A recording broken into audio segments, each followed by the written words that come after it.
Hey, everybody, welcome to episode 181 of the Masterclass Podcast. My name is Cam, and you got it right. I am again joined by the one and only Dave Hogue. David, sir, Esquire, how are you? What does Esquire mean? I don't even know. It sounded good, though, until you called me out on it. No, I just didn't know. I I was don't, like, it's a magazine. What else does Esquire mean? Tell me how you're doing while I look that up. I'm doing fine. I'm doing okay. Life is good, all things considered. So have nothing to complain about. Well, that's good. According to Google's dictionary, uh, a Esquire is a title appended to a lawyer's surname, but historically it is a young nobleman who, in training for knighthood, acted as an attendant to a knight. So I know that's a squire. Apparently, it's the same Esquire is the Esquire. same. Yes, there's not. Are you Esquire? No, I am Esquire. And I accidentally also went to Esquire.com, which has what's his face on the cover right now? Hold on, I'm gonna look it back up again. Tom Holland, Spider-Man of Spider-Man fame, currently is the cover of Esquire.com. The charm and grit of Tom Holland. Nice. From London, England, of all places. Lovely. And he's Spider-Man. Indeed. He's pretty funny as Spider-Man. So you're doing all right, man? I am. How about you? I had a wonderful weekend. Today is Tuesday, February 9th, the year of our Lord 2021. And I had a very enjoyable weekend. I got to hang out with friends, I got to play games, I got to sleep in, I got to watch Super Bowl and eat lots of yummy food and spend it with people that I really enjoy. And today, David, I received a package in the mail from Federal Express 3 days after it was supposed to be delivered, but it's fine. I'm over it. I even had a Nerf war this weekend. How did I forget that? Gosh, we had a Nerf war this weekend. It was glorious. I smoked a bunch of middle schoolers. It was great. I thought they were cool. I got my drone today, Dave. That's exciting. I have been pining for a drone for approximately 5 years, but they're expensive. And so today, the culmination of 5 years of patience has paid off, and I now have a Mavic Air 2 drone. And do you know where I flew it for the first time today, Dave? Your daughter's bedroom. Yeah, like a true bonehead, I decided the maiden voyage of my new air vehicle would be inside my tiny house. And turns out obstacle avoidance is a real thing, Dave, because I had to turn it off in order to get it out of my daughter's bedroom through the doorway because it got inside the room and it's like too small, can't go anywhere. So I had to turn it off and manually fly it through the door with no safeguards on. And you know what? I think I got a few more hairs in my chest because of it, Dave. So I'm not Nice. mad about it. Nice. But I'm excited to explore a whole new world of aerial photography and videography and explore my city from the air, which is going to be very exciting. That is exciting. I truly think drones are going to be one of those things in the next 5 years that they are going to be everywhere. Oh, yeah. The ubiquity of drone footage is kind of already close there, like all the stock footage, but like to your point, prices are going to continue to go down. And it's gonna be a problem. I think. Amazon is going to be like people are going to be. Oh, having even the package. I didn't even think about that. I was just thinking about like people like me trying to Amazon like get cool stuff for Instagram. pizzas being delivered, and I mean, I could even see, like, I have this vision of, like, even in law enforcement, where you literally have a drone that follows you everywhere you go. It's So like when instead you're of a out body there, cam. instead of a body cam, you just have a drone that just hovers right behind your head, capturing everything that you do. And Man, I hope we're a ways from that because that just seems like a waste of money. Because body cams don't have to fly; they're just attached to your vest. oh, but they're terrible. They are not an accurate representation of what you see and what happens. Oh, fair enough. I will trust And you. people believe if it's not on camera, then, and people forget that, we have what, 170 degrees, if Oh not yeah, yeah. But beyond like in 180. 170 degrees of in focus vision at all sorts of distances. Yeah, the Yeah. cameras do not match the human eye in any way, shape, or form yet. Yeah. So anyway, I really do. I think we are going to see them Mm-hmm.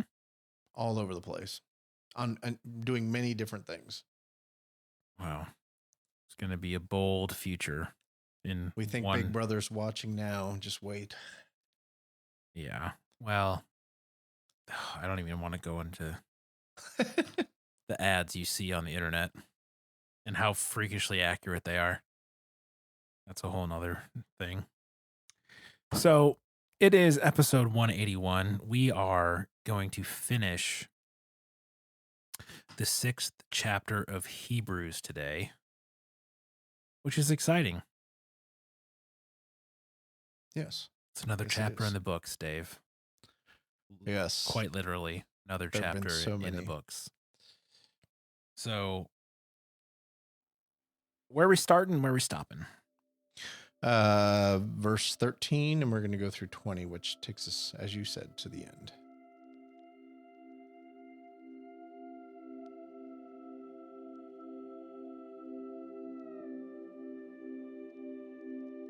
For when God made a promise to Abraham, since he had no greater by whom to swear, he swore by himself, saying, "Surely I will bless you and multiply you."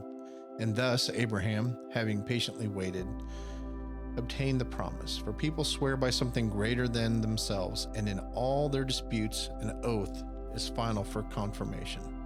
So when God desired to show more convincingly to the heirs of the promise the unchangeable character of his promise, he guaranteed it with an oath, so that by two unchangeable things, in which it is impossible for God to lie, we who have fled for refuge might have strong encouragement to hold fast to the hope set before us.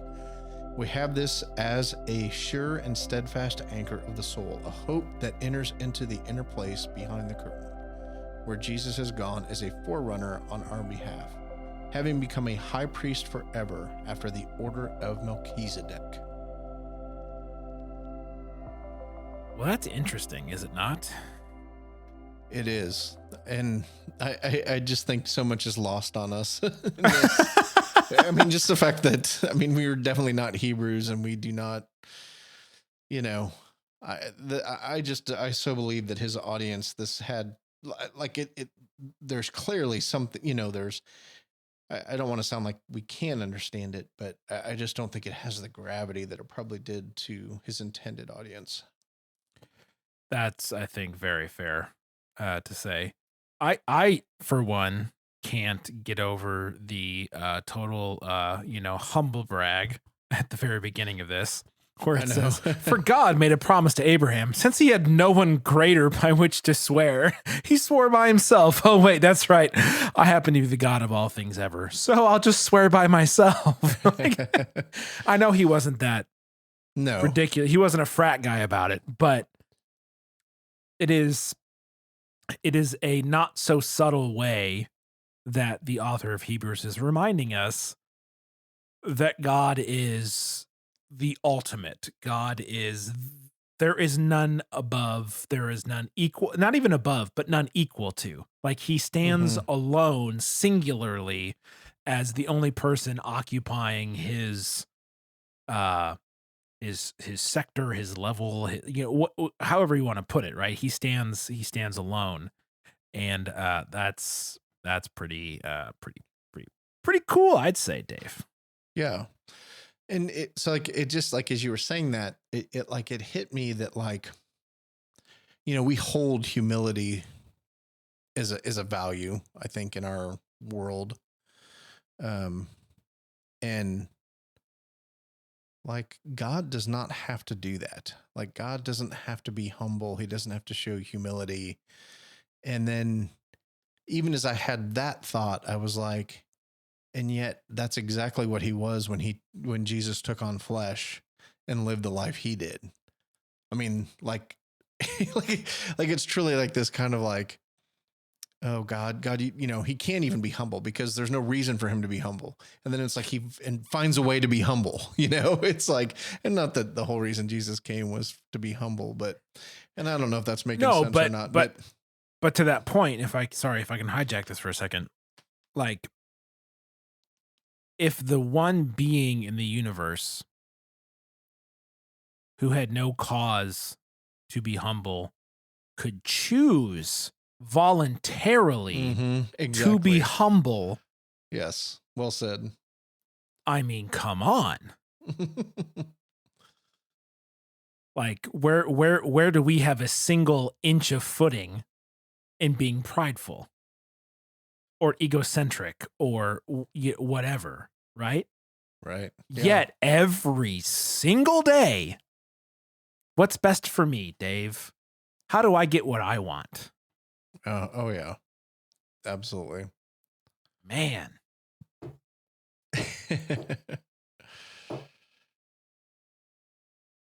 I was not expecting that. Nope.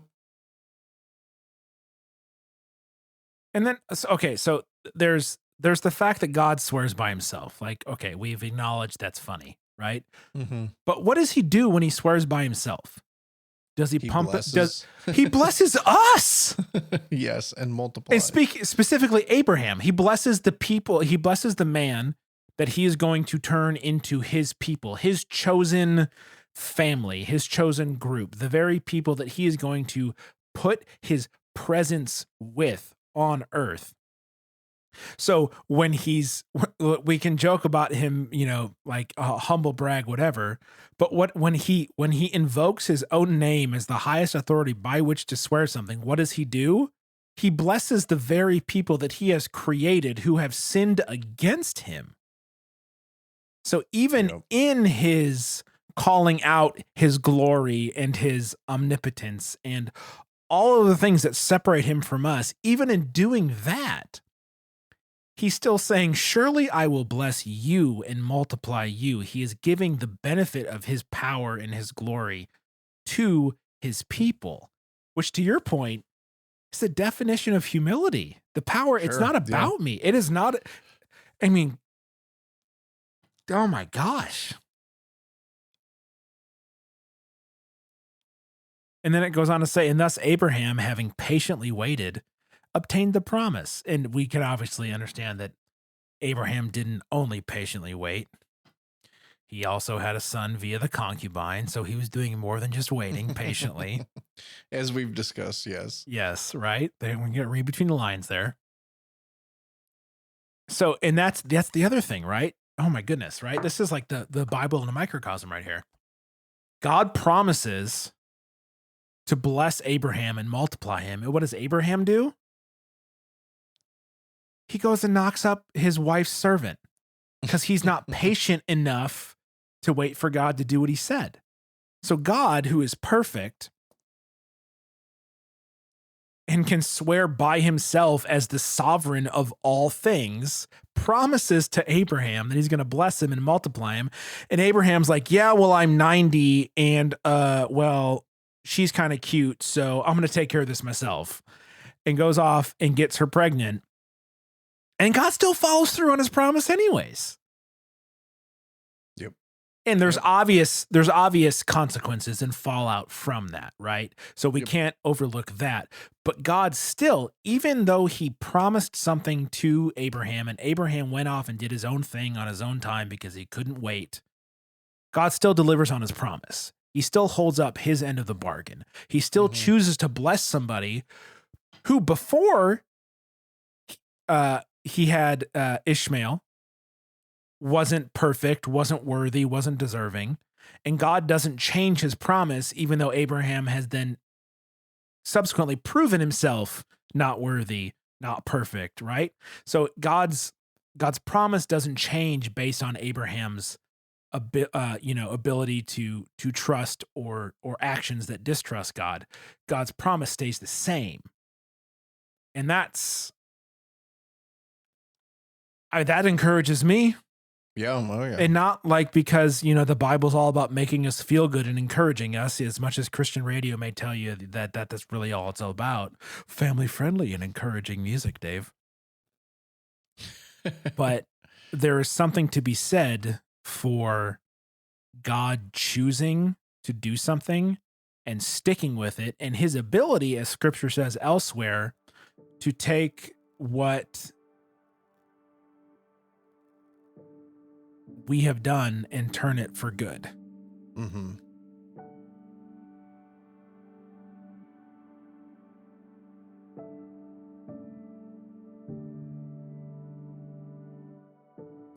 So we just had technology revolt against us, and we had to stop recording and try and fix things. So my train of thought and henceforth our discussion got absolutely derailed by technology. So sorry, but we're going to do our best to carry on. And yeah, we're just going to roll with it. So back to our previously scheduled programming.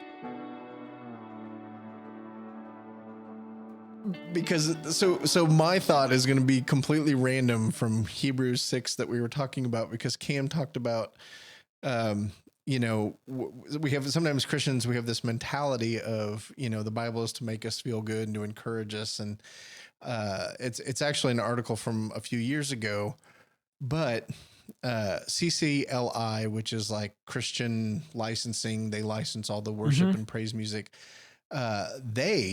So that's their job is they license Christian music to make sure that the artists get their proper dues when we sing their songs and that sort of thing. They did a study, and they found that AC/DC's song "Highway to Hell" is significantly more accurate than over 96% of the 800 songs that they compared in terms of worship that we sing and listen to on the radio.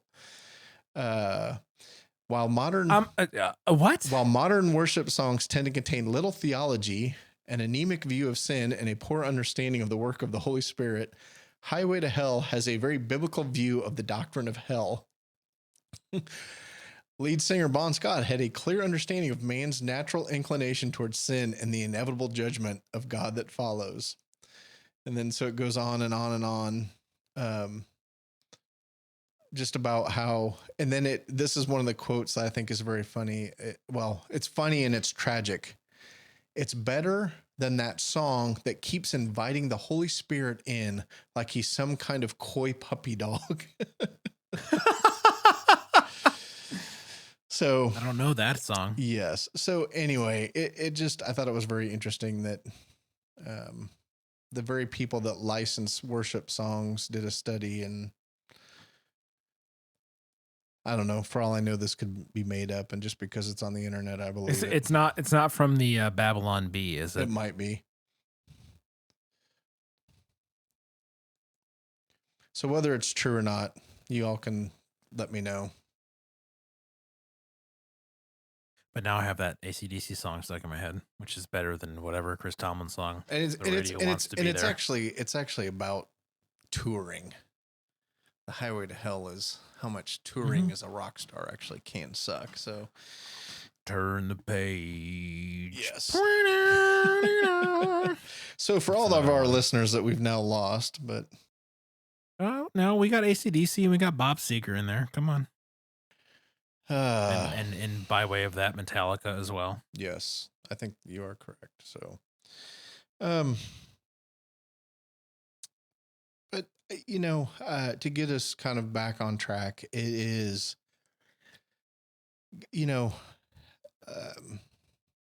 I'm thankful that we serve a big God that continues to awe us, that continues to just reveal how awesome he is. And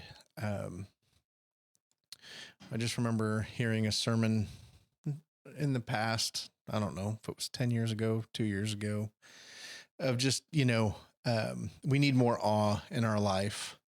And it's one of the things I appreciate about our podcast. I appreciate about our conversations is I frequently feel like the awe of God and just how awesome he is, inevitably comes through. And I don't know. I'm appreciative of that. I enjoy that. I'm grateful that God is who he is. So it's what makes I us second that. able to do this for 6 years and have hit on 3-4 books of the Bible. Yeah, well, and even the term like awe, And right? awesome. That is Yeah. so awesome, very overused. Right. To be in awe of something, I think very underused. And not that that's a bad thing. Like there are some words that should be reserved for very, very specific contexts, Mhm. right? And if another dig on Christian radio, if they would save the good songs and play them infrequently, they would be better instead of playing them every 12 songs. But um I don't know why I'm digging on Christian radio this episode. I genuinely don't care, but that just seems to be the low hanging fruit. But my point here, if I can try and make one, is this concept, right, of the awe of God. Like we don't really hear that. We hear the glory of God, the Mhm. grace of God, the love of God, the mercy of God, the wrath of God, right? But being in awe of something, like I think of the old 90s, contemporary Christian song, I stand in awe of you, right? Um, and it's cheesy, but the word awe, and it's a weird word. It just sounds like you're yawning. But to be in awe of something or someone like God is like truly to be standing in the presence of something that you cannot wrap your mind, your heart around. It defies logic. It is something that you simply cannot do anything but just look at and admire for the sheer grandiosity and beauty of it, right? Some people will stand in awe at the Grand Canyon, Mhm.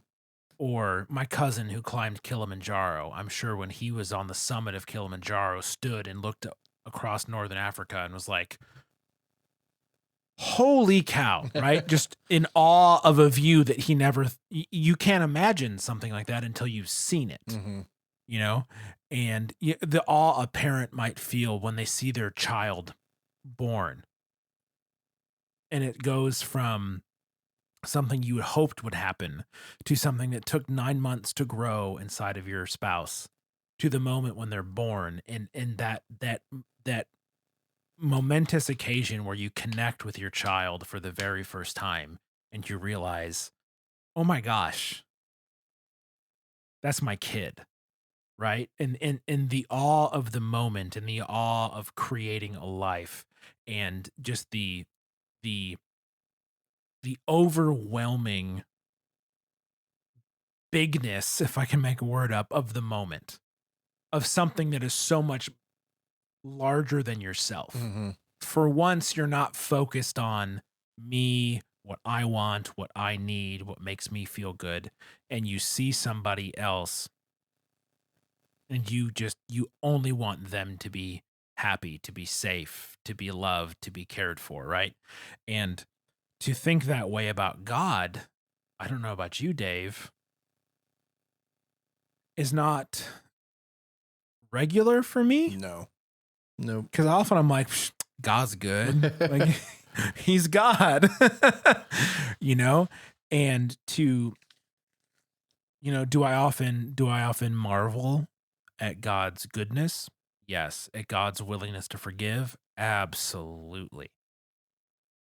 At God's willingness to go the extra mile to do what he had to do so that we could be his children. Yeah. But do I often just sit and contemplate God by himself, not his actions, not his word, but just him, and just marvel at him apart from what he's done, apart from what he's said, apart from what he's created, and just think he Yeah. exists. That should be enough to floor me.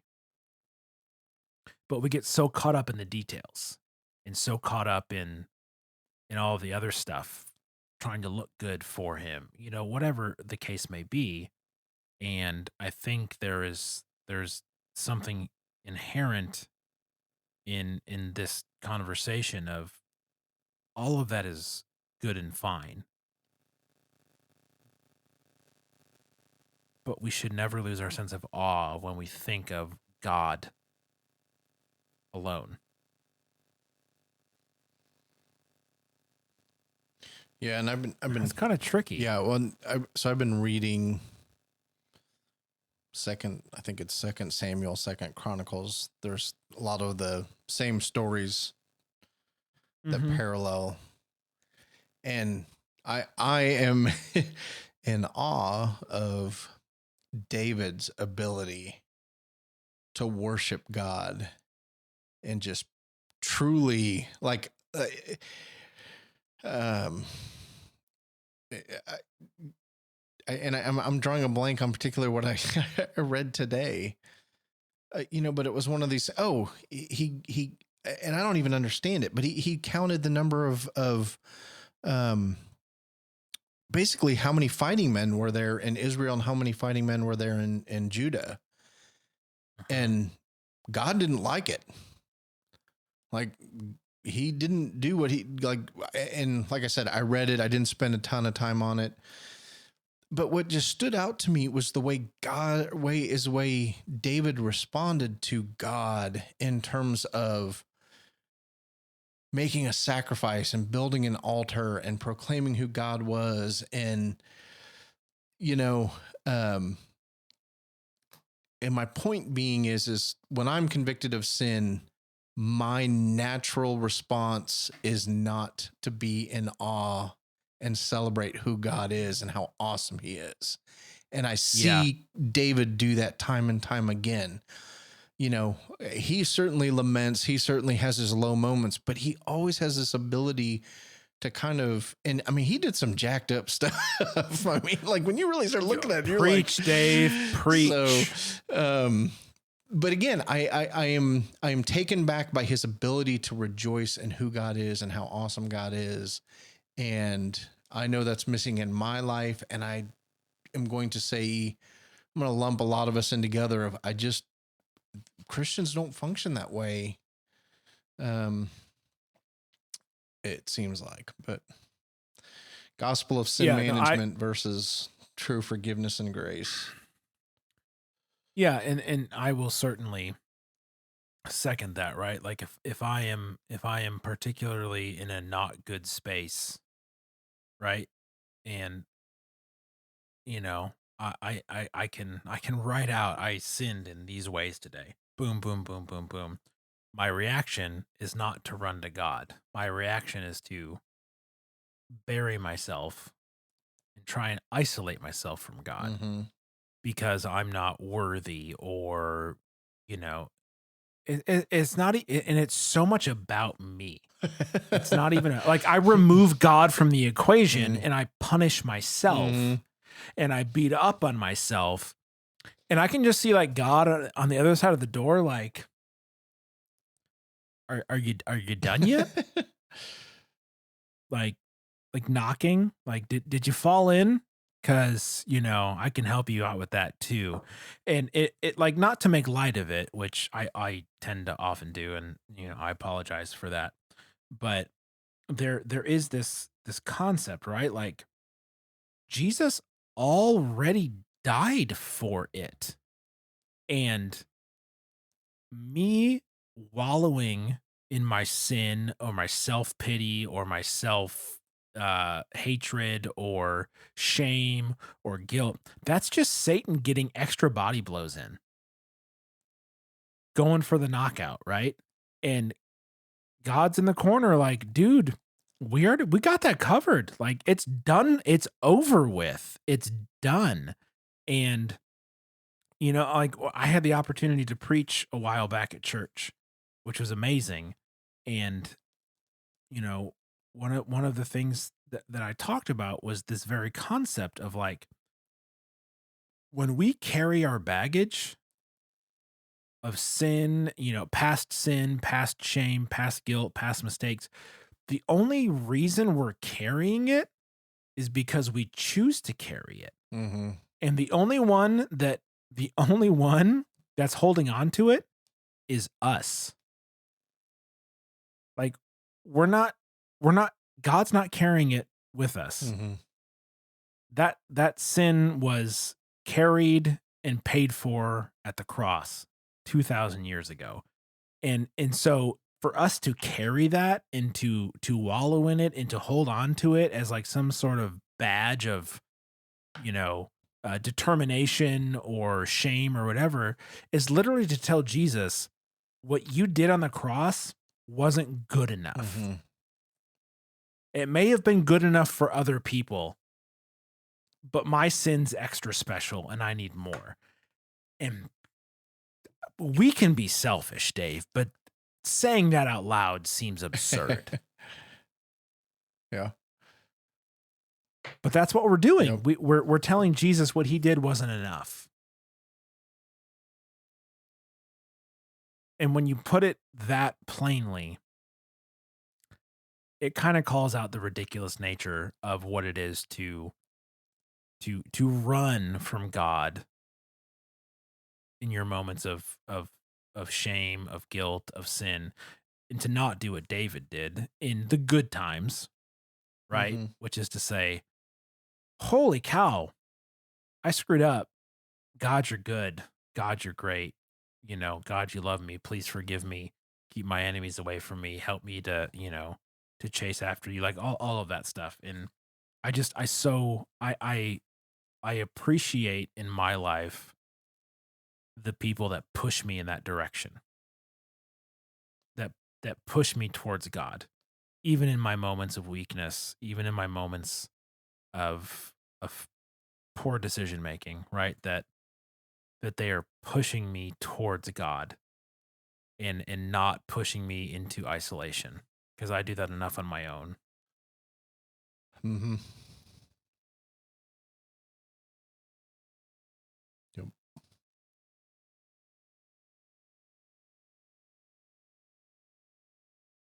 We're still in just verse 15, aren't we? Yep. All right. So 16 says, "For people swear by something greater than themselves, and in all their disputes, an oath is final for confirmation. So when God desired to show more convincingly to the heirs of the promise the unchangeable character of his purpose, he guaranteed it with an oath." So God sees the whole, I swear on my mother's grave, yada, yada, yada, right? All that. Okay, so I'll give you an oath, right? So that by two unchangeable things in which it is impossible for God to lie, we who have fled for refuge might have strong encouragement to hold fast to the hope set before us. So God does all of this. What? Not to brag about himself, not to make himself look awesome, but so that we who have fled for refuge might have strong encouragement to hold fast to the hope set before us, Mm-hmm. which we talked about back in chapter 4. Yes. That we have a great high priest Mm-hmm. who, when we need help in our time of need, that we can draw close to the throne of mercy because he understands where we're coming from. He understands what we've been through, right?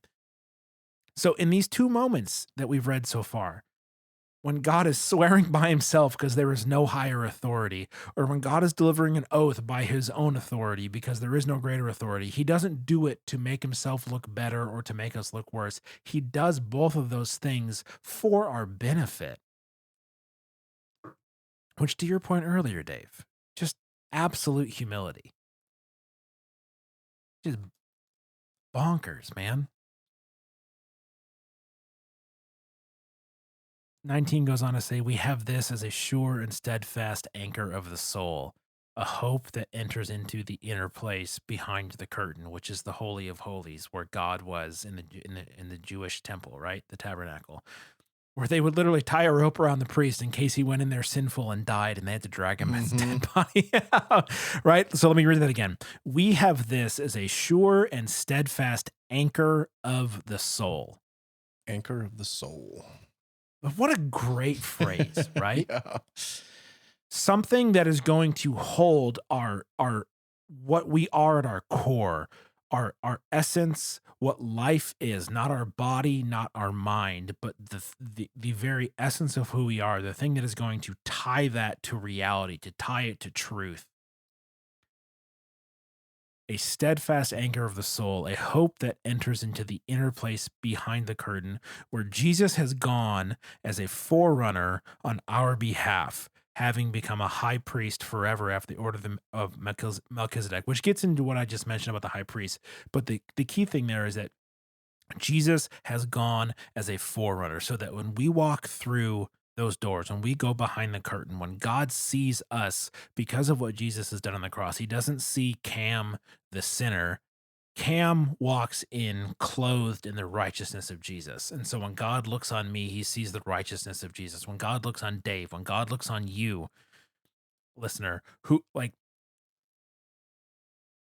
what Jesus accomplished on the cross when he went before us into death, when he went before us into resurrection, all of that leads the way so that we can be sons and daughters of God in a way that God can look on us and his wrath is appeased, and he does not see our history of sin because that is forgiven, it is taken care of, it is paid for, it is done and over, it is water under the bridge. He looks on us and he sees the righteousness of Jesus. He sees perfect sons and daughters. And though I guarantee you we do not feel like that most days because we live currently in the world, God has this really, really, really pesky way of being outside of time, which gives him an incredible vantage point that though right now, February 9th, as we record this 2021, we may feel like we are trapped in circumstances that we don't know the way out of, that we are trapped in sin, that we are feeling the cycle of shame. God at this exact moment is able to look on you and me and Dave and see the perfected son and daughter of Christ bearing the righteousness of Jesus in all of its glory. And that is what we hold on to. That is the hope that we have. And that is why we cannot hide in isolation in our sin and pile sin on top of us to separate us from God in this self defeating cycle. It is why, like Dave said, we have to follow in the good footsteps of David, not in the bad footsteps of David. And when we are in those moments, cry out to God, to reach out, to get closer, to push into it. Amen.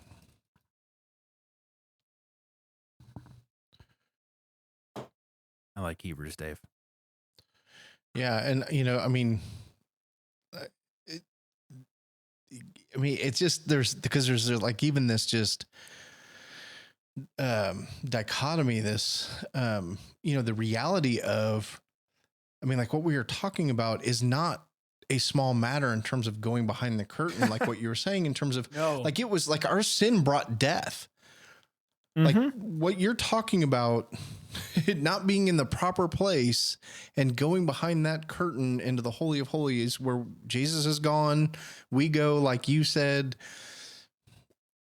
it ended in death. Like you died. Yeah. And that was the guaranteed outcome, right? Mm-hmm. And yeah, so how crazy is that? Just, yeah. Can't even comprehend that. Well, and there's something there in what you just said, right?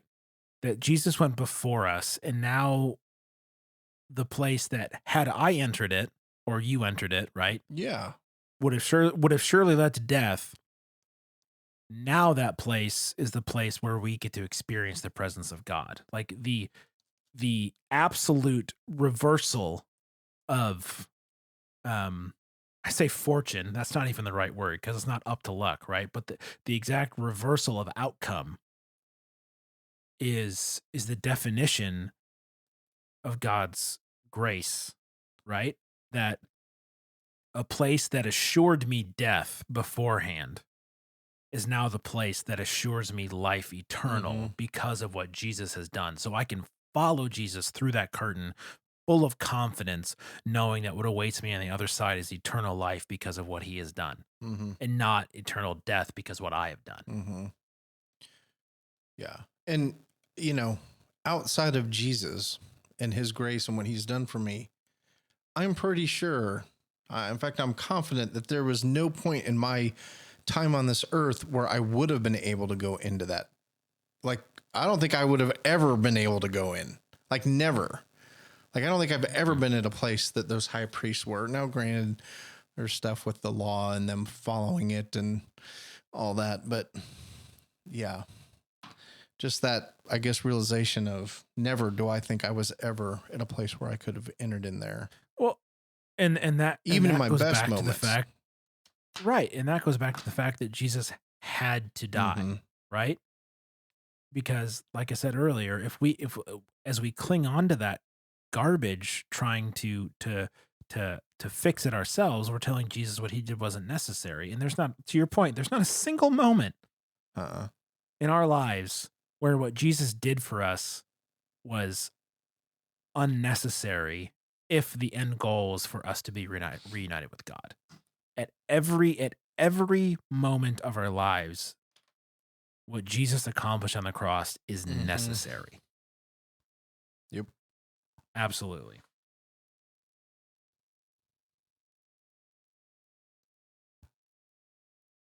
We didn't even talk about Melchizedek. We just mentioned his name.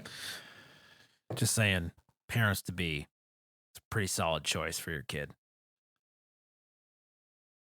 Call him Mel for short. That goes well. Right? Anyways, man, that's chapter 6. Well, the end of it at least. Yeah.